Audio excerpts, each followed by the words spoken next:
wakataka kumpeleka mahakamani.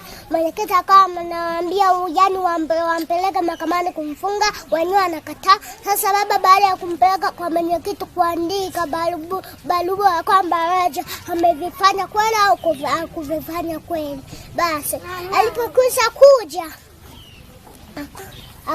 Mrs. Ba akasema tulale, kwa tumelala.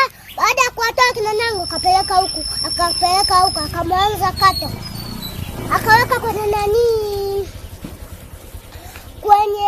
kwenye kiti cha kukalia, akakata, akaanza kupa akakata, akawa anakata. Alipotaka kato alipomtoka kato akamfuata Nyango. Nyango akamkata, Nyango alimkata hivi vibaya, kato akamkata hivi, akatoa damu. Akatoa damu. Damu ilikuwa inadondoka kwenye nyasi. Alivyomaliza hivi akafanyaje baba? Akaja huku chumbani akaniambia mimi ndo niende, kwamba mimi nitakani, kwamba mimi nibaki. Nikamuuliza kuangalia hivi kitandani kama mimi na kina Nyango siwaoni.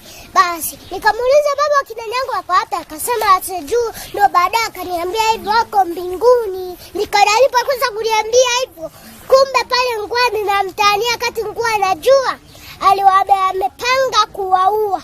Basi akaniambia ndo baadaye amewaua. Basi ndo mimi nikajua kwamba ameshawaua. Basi mimi asubuhi baada akaniachia Biblia, tosi, simu, laini.